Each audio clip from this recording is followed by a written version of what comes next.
starts with a stormy sky and a giant piece of lightning which is revealed to be a man's attack as it causes the ground to split. The sounds of the storm go quiet, and we learn about the Fist King. It is a title given to the man who subjugated the Jonggu with his bare fist alone. He is called by this title more so than his actual name, Dan Wuzing. We see him staring down at a man. His eyes seem annoyed. He then feels a sharp pain in his abdomen, reaching down to feel a wound. He says that he was attacked by a mysterious group. He's dealt with all of them except for the final two, who are looking down at him from atop a cliff. He comments on how they both look skilled, wondering where they come from. Ready to end this, he punts one of the dudes toward the two of them. As he's flying towards them, he asks the sword demon to help him, but bro took backshots a little too literal, as he cut him in half with his two chunks falling to the floor. Wuzing says that he did that with zero hesitation. So he must be used to fighting dirty. He spots a tag that has the word blood written on it. Wuzing recognizes it, saying paired with how cruel he is. He knows who the two of them are now, and that they are from the demonic faction. The sword demon jumps down, saying that he is impressed, as he held up for so long, and he deserves his title. Wusung tells him to shut up, as he'll kill him in just 10 attacks. He begins to widen his stance. The sword demon draws his blade, calling him arrogant. As he swings toward him, sending out purple strikes, he says they'll see how long his arrogance lasts. The first attack explodes, but Wusung ducks underneath it. Charging his hand for an attack, closing the gap in an instant, he hits the sword demon straight in the chest, surprising him. He drops his sword and begins to spit up blood. Wuzing says that is one, and starts to immediately come in with the second attack, going into a barrage up to 6. He says that this is strange, as his attacks are missing all of his vital points. Now up to 9, he says it's like someone is restraining him, as we see a faint purple line around his arm. The other person is the one doing it, but Wuzing doesn't know when it happened. With his momentary distraction, the sword demon grabs his blade, piercing Wuzing through the chest. He begins coughing out blood, grabbing onto his blade. The sword demon says that the Fist King's reign ends here, but instead his eyes look surprised, as the purple aura thread gets snapped with brute force. Wuzing grits his teeth, rearing his fist back. Striking straight towards the sword demon, a massive explosion follows it. As it begins to settle, the sword demon is left with nothing but a graze on his cheek, then begins to laugh out of relief, saying Wuzing is one hell of a fighter, as he only missed his attack due to blood loss, but we see it would have deleted this dude. The marionette says that could have been dangerous. The sword demon then starts poking Wuzing's head, saying if he's going to die he should do it elsewhere, only to get hit with a surprise upper. He thought he was dead, and Wuzing says that was still only 10 attacks. The marionette starts to laugh, as the sword demon is embarrassed. Wuzing says his strength is all leaving, so this is the end for him. But he is a bit regretful he didn't hit him one last time, and he wishes he did. He has now died at the hands of the demon faction, only for us to see a giant blue lightning strike in a courtyard. We are brought to the Jua Mountain safe house, with a woman standing over a bed. She says that was scary. As Wuzing slowly opens his eyes, he's confused as she is asking if he is all right. He wonders where he is, saying it's a surprise he was treated. He sits up in the bed, noticing he has no injuries. She asks if he wants some water. Wuzing says sure, but is curious as to why she is calling him first young master. As he sips his water, he takes a glance in a nearby mirror, only to not recognize his face at all. He spits out his drink like a water fountain and starts trying to take his face off, thinking it's a mask. But with a better look, there is no line on his neck, so it isn't a mask. As he keeps trying, the girl sees him tweaking, saying she'll be back with a physician. He even slaps himself, then does it once more as she leaves the room. She says that he's hella weird today. Back in the room, Wuzing says it couldn't have been those from the demon faction, as they just take over the Jonggu instead. But he wonders whose face he is wearing, saying he needs to get up and find out. He slowly gets up, struggling to walk even 2 steps. He says his body feels awful. This is your POV after a crazy leg day. He manages to get to a chair, reading Yunya Merchant Group on the book. He says he's heard it before. It's a large group near Jua Mountain. And he's heard of this despite having nothing to do with merchant groups. And the receiver is the owner of his body, the eldest son Lee Jin-eon.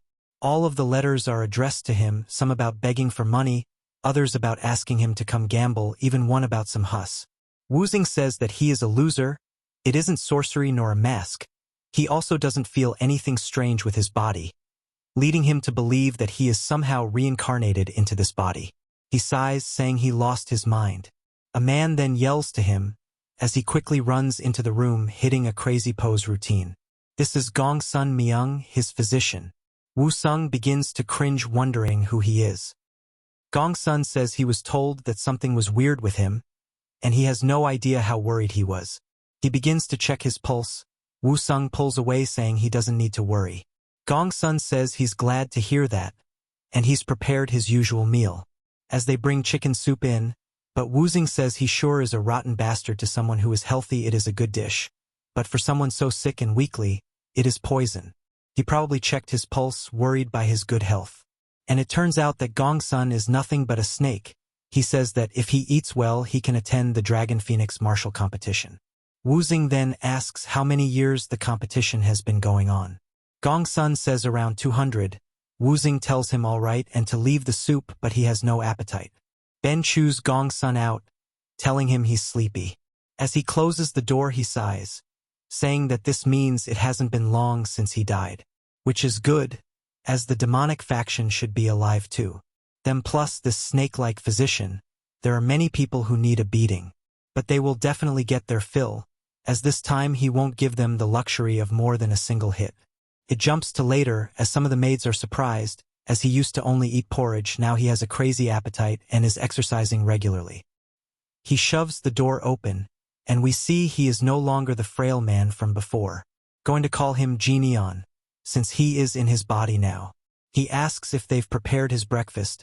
He approaches it while getting dressed, saying to keep it like this. As they start leaving, they say he looks much healthier. His physician then knocks at the door, as Jin-eon goes to eat. The maids look, overseeing him not happy, wondering if they should let him in or not.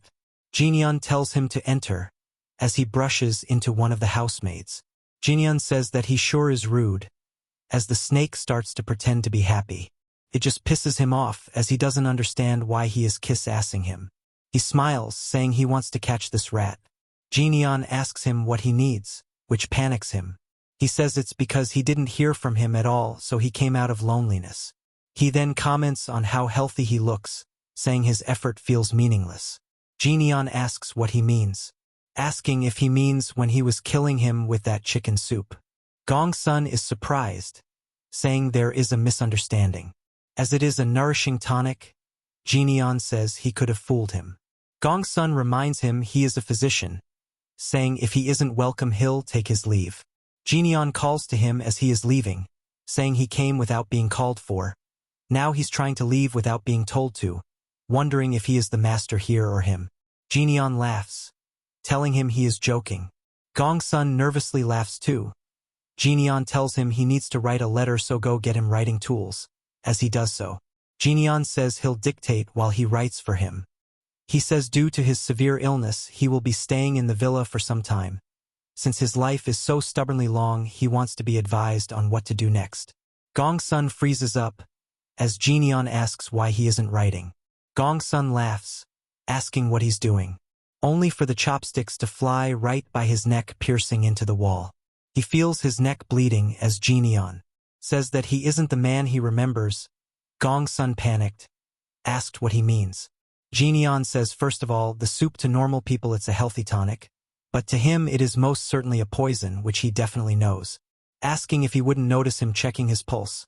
Most importantly, when he told them to just leave the food as he had no appetite, Gongsun couldn't hide his killing intent and anger. He clearly isn't acting alone, so he wants the name of those giving him orders.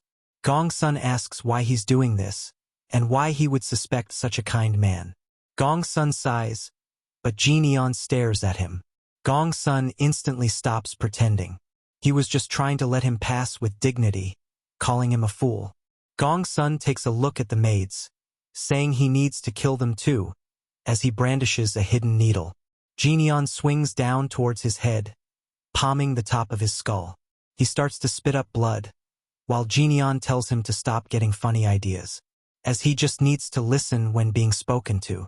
Jin-Eun says his hand hurts, and his body sure is pitiful. He needs to recover his strength quickly. Once he does, it won't matter even if the mastermind is the entirety of the Yunya merchant group. When he returns, he will investigate Gongsun thoroughly. He starts to feel a sharp pain, wondering where his headache came from.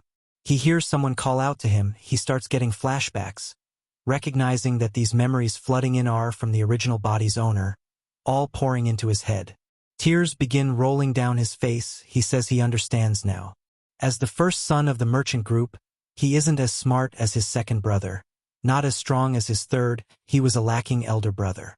He tried to compensate for his shortcomings with money, but ended up coping with simple pleasure. By the time he realized his mistakes and looked back, it was far too late. He was then sent to this villa. If his memories are correct, his main clan wouldn't care about this place. The problem he had originally was being reincarnated without the body's memories. But now he can focus fully on martial arts. He can't believe such an insanely good body was wasted. With his knowledge, he'll reach a high level in no time. He then realizes something else, as he looks at all of his money. He says that here's nothing he can't afford in terms of health items. He looks at Gongsun's corpse, saying he needs to bury him. I didn't think he killed him, but he must have fried his brain. As the seasons begin changing throughout the estate, we get a one-year time skip. A man enters the gates, saying he has a letter for the young master. This is one of the Union Merchant Group's guard squad members, named Mok Insip. The maid tells him he's training. Insip glances over at him meditating, saying there is no way that is the young master he remembers. During this time, his energy core manifested. He engraved all the martial arts requires for survival onto this body. It is the enlightened mobility art, enlightened body art, the rapid stride. Also, an art that allows him to control lightning, the white lightning 10-phase art. He is currently in the 4th phase. Everything has gone smoothly so far. He jumps off the ground. Using his hand to prop himself up, he kicks a falling leaf, which breaks into 4 pieces, but he isn't satisfied, saying it isn't enough. Inseop calls out to him, introducing himself, saying he is here to bring a letter from the main clan. Jinyeon tells him to hand it over. Inseop still just in disbelief as he remembers him as a Make-A-Wish kid. Jinyeon tells him to stop making him wait, as he begins to read the letter. We learn his father has collapsed and is bedridden, but it doesn't explain why he fell ill. Inseop says he thinks he knows why. It's because of the Ouyang clan, asking if he knows how they have been paying tributes to them under the pretext of protection. The payments have snowballed, becoming unbearable. Jinyeon asks if they've done anything to merit increased fees. He says hell no, they are just dogs. Even when the little deity sect tried to impose crazy trade taxes, the Eong clan said they only meet with the main clan of Yunya if there's a serious issue. But they ended up doing nothing. Their guard captain couldn't even protest because it was Eong-hu. Jinyeon says he recognizes the name. He is a well-known man in the Zhonghu. He's strong enough for someone like him to know of, so he must think the merchants are under him. So if he deals with them, it'll be resolved. Inseop wonders what he means by deal with them, but also says there's another reason for his father's collapse. There was a sword fight between his 2 brothers. After he watched them fighting, he collapsed. Jinyeon wonders if he collapsed out of anger then. He says yes. Jinyeon can't believe they fought in front of their father, with swords no less. Inseop tries to tell him not to worry, but Jinyeon says nah. Telling him to keep the letter, he stands up before him, looking down at Inseop, informing him he will go himself. It then jumps to Inseop telling the other guards that he's changed. He has become an actual martial artist, and has a great body. The others start looking at each other, before bursting out into laughter, asking if he is taking something. They joke that he is always with women, so he's become a bed warrior, and one of the dudes say that he'd be a legendary warrior of the sheets.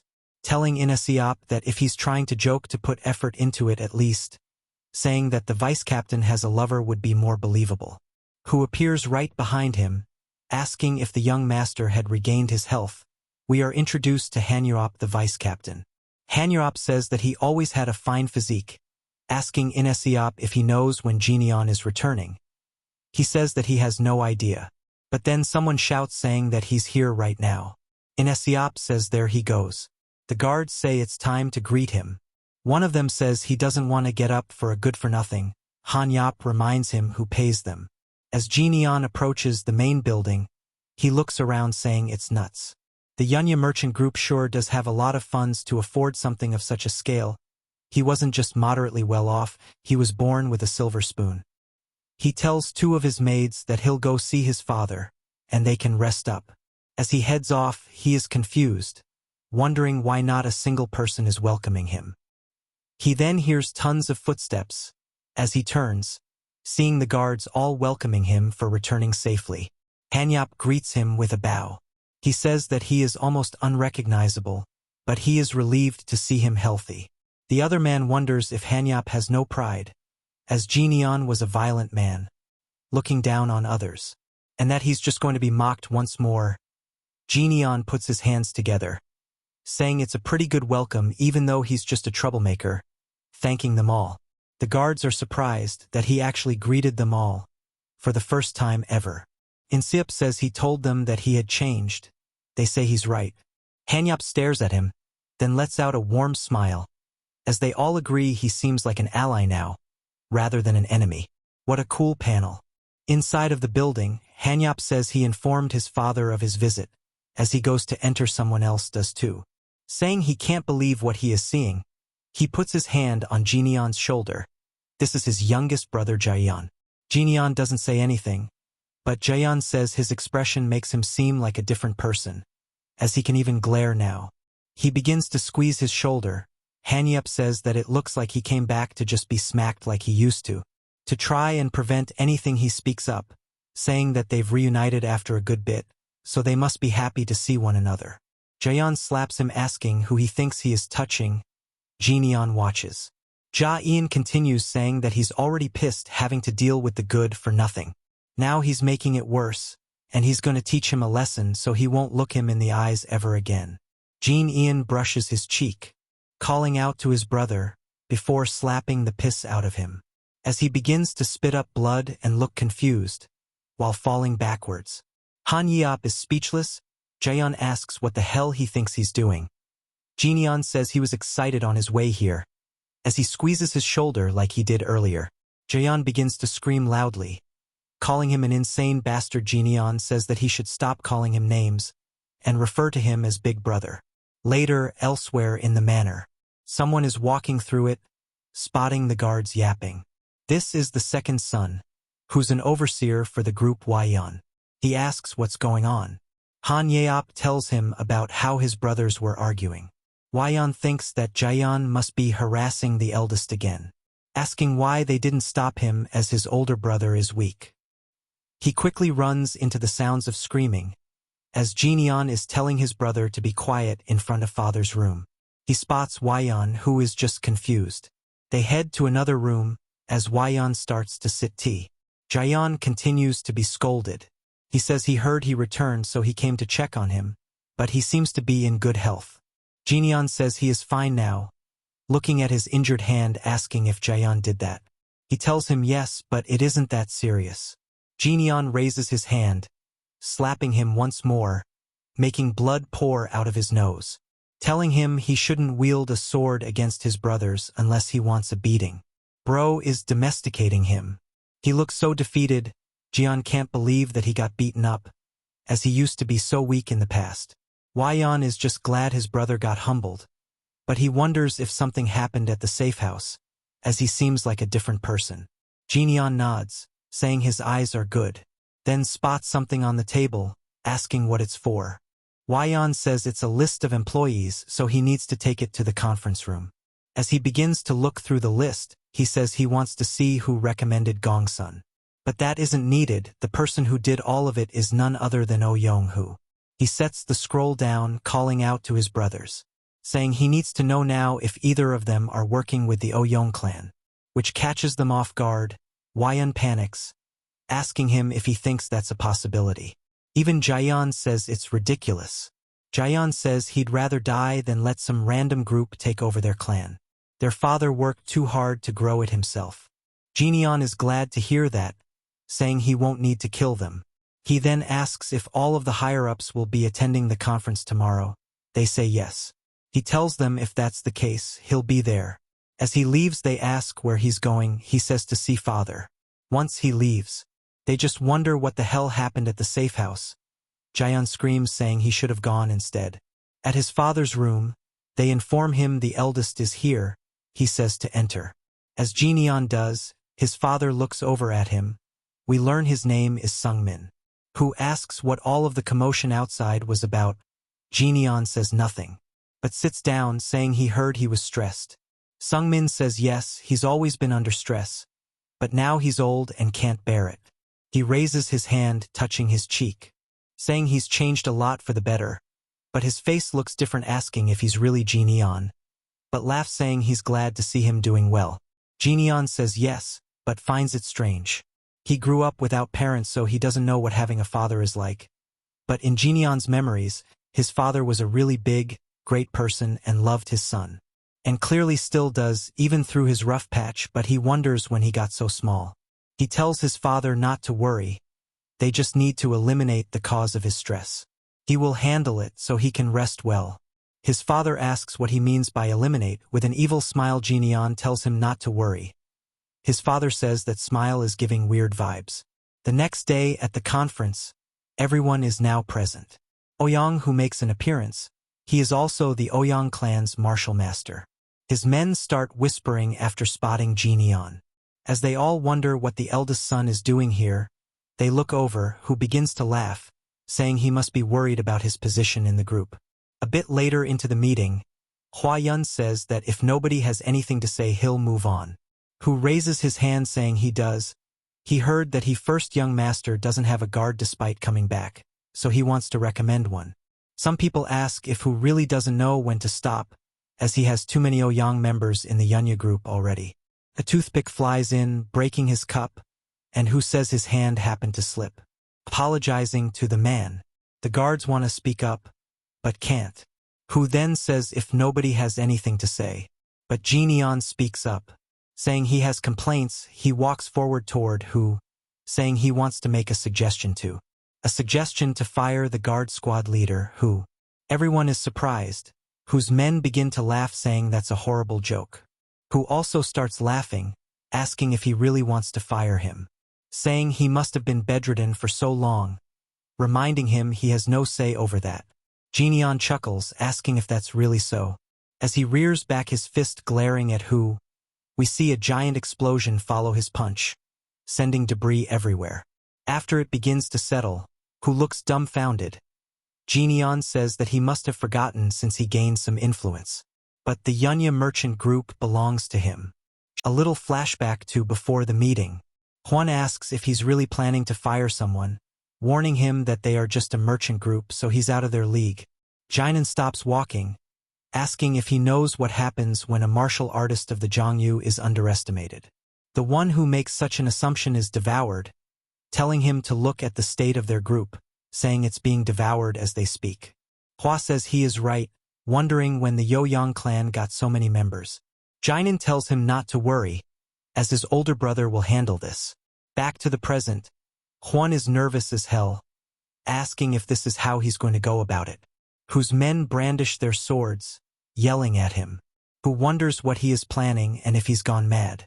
Hanyup asks if they have a death wish for drawing their blades against the first young master. As the boys pull up for some Miram blood versus Crips, Jinan says he's right, and that was truly insolent. He looks pissed, asking if they are drawing their swords against their employer. He mumbles, saying they really have a death wish, but since he feels a bit bad towards Who, he will count this as compensation. Who asks what he means by feel bad. Jinan says that he ruined his retirement plans, had Gong's son try to assassinate him, caused his brothers to fight, ultimately leading to his father's collapse. Had he just swayed one of the sons, he could have taken over the entire group without lifting a finger. Who laughs, saying that is a pure delusion. Jin Ian walks forward, saying that it went wrong when the Gong's son, who was meant to kill him, died by his hands. That is when fate decided Who had enough. Who asks if he seriously killed Gong. Jin Ian tells him not to worry, as he sent him off in a single strike. He tells him if he wanted to devour a merchant group, he should have worked harder. He will file claims for the damages you caused. Who begins to prepare a palm attack. Jin Ian says this is what he wanted. As Hu leaps at him, saying he has a death wish, Jin Ian clenches his fist and meets his palm, generating a shockwave throughout the room. Hu's men have to brace themselves not to fall. Hu is just surprised by the lightning energy and if he learned martial arts. Hu distances himself, his men also surprised that he knows martial arts. Jin Ian asks if it's fine for him to strike him. Hu, just finished recuperating, says it's fine if this will be an official duel. Hu gets pissed, says he's cocky for a chick who just learned to fly, but yells saying the Ouyang clan, and with Jainon's consent, they shall proceed with a duel. Hu smiles, asking if that is good enough. Jin Ian puts his hands up, saying no, it needs to be a life or death duel. Hu says he must have studied under an impressive sect in a short time. His skills have become quite decent. However, he falls short in terms of experience and he will know the difference now. Jainon dodges underneath the attack, leaving Hu confused as he looks down. Jin Ian begins to charge his fist, saying he doesn't need someone to tell him about experience. He hits straight in the gut, sending him flying high into the air. He spits up blood, wondering what's the deal with his strength. Jin Ian says he will show him what a difference in experience looks like. Still mid-fly, Hu closes the gap using his enlightened mobility art. He swings, which Hu blocks. He manages to regain his footing as they start trading blows for blows, moving around the room. But Hu is permanently stuck on the defensive, struggling with each strike. He says something isn't right. This isn't someone who just learned martial arts. It feels like he is fighting a seasoned master. He tightens the grip on his blade, releasing a purple aura. His men get excited, saying he's going to finish it. Hu says he refuses to lose. His martial art is the three-form sword art. Hu says he is just a brat. Jainon uses rapid stride, closing the distance once more instantly. Hu wonders when he got there, but Jainon is rearing back his fist, telling him farewell. He hits him straight in the chin with one hell of an uppercut. The boys in Hajime no would be proud as he flies out of the roof itself. Everyone looks up at the hole in the ceiling, completely and utterly speechless at the sight of a martial master being sent flying by the first young master. Even the father is looking at it. His physician asks what's going on.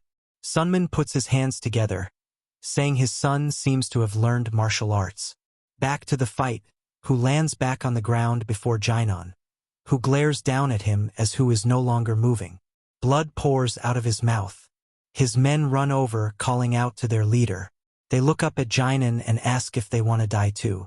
Hu is dead as hell. One of the men steps up, saying that they'll admit there wasn't anything unfair in the duel, but that if the own group continues to demand duels out of revenge, they cannot turn it down or avoid them.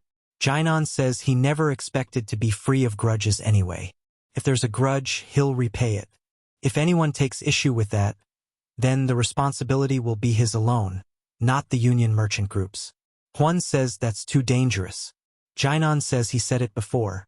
The merchant group is his, but it is also his father's, as well as the guard squads and the maids who work hard to feed him daily. So he refuses to let people toy with his merchant group. If they understand, they should get lost as they are all fired. Inup looks like he's about to cry. Whose men are pissed and walk away, saying they'll wish him luck. After they've left, they all turn towards Jainon. Inup begins to shake and screams while crying, but one of the men covers his mouth, saying they should feel ashamed for just standing by as his guards. Jainon calls out to Huan, saying he wants elixirs. He said he'd take responsibility, so he should be okay taking this much. Huan says he'll prepare the best quality tonic they can, as he'll be busy with the elixirs and buying new guards. Jainon says that if that's the case, he has some people in mind already. As we see a man asking if they are certain it was Jainon. Back to the Yunya group, we get a flashback to a few days ago when Jainon first arrived. He notices something, asking Hanyup if he's eaten. He says no, as he has been working since dawn. Jin Ian says he thought so, but now he understands how it is. He looks down, spotting whose men saying that some people haven't had time to eat because others are slacking off during working hours. They must think they can live off others' money, so he should root them all out. But there's a bigger problem. He needs someone to fill their place. He thinks about it, saying there they are, inside. As it is, a casino or a gambling den might be more appropriate. Some people spot him, saying it's the pushover. As Jin Ian enters it, he looks around. Some people say they thought he died, as they didn't see him for a while, but they are sure he's going to waste a lot of money again. He heads towards a private room. The guard notices him, saying it's been a while, asking if he's back to be a sucker, but corrects himself, asking if it's for a generous donation. Jinan says he doesn't want Pork Chop to touch him and to open the door. Piggy starts to get offended. Jinan enters the room, and we see a man across a table. He says he's finally here and that he looks better, so maybe the recuperation time worked for him. This is the poisonous fox, Cholong Ho. He has two bald twin guards named Yak Jimbo and Mongbo. Mong Ho says it's been a while, so the bald twins should greet him properly. They apologize. Mong Ho says that he's his friend, so they should be considerate. Jin Ian sits down, saying that they have been friends since childhood, but it also included a ton of very one-sided violence and financial exploitation. He says the word friend is different for young people. Mong Ho says since he's back after a long time, he should have some fun. He must be itching to gamble. It's actually Mayan Ho itching to suck money from him. He says he'll treat him to something big, but he notices Jin Ian being quiet, saying it's pissing him off. Jinan says he's busy thinking. Myung Ho asks about what, but it's about whether he kills him or not. He doesn't need my Mong Ho, he needs the twins. They probably live as thugs under him and are too valuable to rot under him. Jin Ian says he's decided. My Ho asks if he's ignoring him. Jin Ian says first to hand over the vault key. My Ho stares at him for a second, then asks if he's just wanting money. Jin Ian says, yes, he'll take all the cash for now. He starts talking about the money he was extorted for and what he is owed. He says it should be 100,000 yongs to be fair. My Ho stares at him, then begins to chuckle, going into full-blown laughter. He says that he turned into a comedian, asking the twins if they heard it too. He stands up, laughing, saying the vault also has tons of jewelry, but that's all for him. Inside, there's not a single thing for Jin Ian. If he needs money, he can lend it, wondering why he asked for the vault key so suddenly. Jin Ian sits there for a second, and Mayan who asks why the hell he has been ignoring him this entire time, as it's making him pissed. He acts all fragile because he was sick, but now he's glaring at him, demanding money, telling him to get a grip, reminding him who he is. Still being ignored, he lets out a sigh, asking him what's wrong with him, as he starts snapping in front of his face. He tells the bald twins to rock his. As they walk over, grabbing onto him, Jinan raises up, surprising one of them. He says he went through the trouble of showing kindness. He grabs one by the arm and begins squeezing it, then throws him across the room so far he breaks the door. The other one comes in with an overhand right, which Jinan ducks underneath, putting his hands on the floor. He kicks towards Baldy's legs, shattering his leg. Though he was going to use them, but he crippled the guy. As he grits his teeth from the pain, he falls to the floor. He glances over, saying, "This is quite surprising." As the other brother is back, they both start to make their way back to him. He says that's quite a sight. They both have broken bones, but not the slightest hint of fear in their eyes. He smiles widely, saying they are the real deal. They scream, leaping at him. He dodges the attack, saying it's time to end it, as he vanishes from in front of them. Both of them are confused, wondering where he went. As he appears right behind them, palming their bald heads, he says they are too valuable to just let them rot away. He smashes their heads together, telling them to stay put because he won't warn them twice. As all that is left now is my Ho, who sweats nervously, saying he's in deep. Jin Ian smiles, saying it's just his dear friend.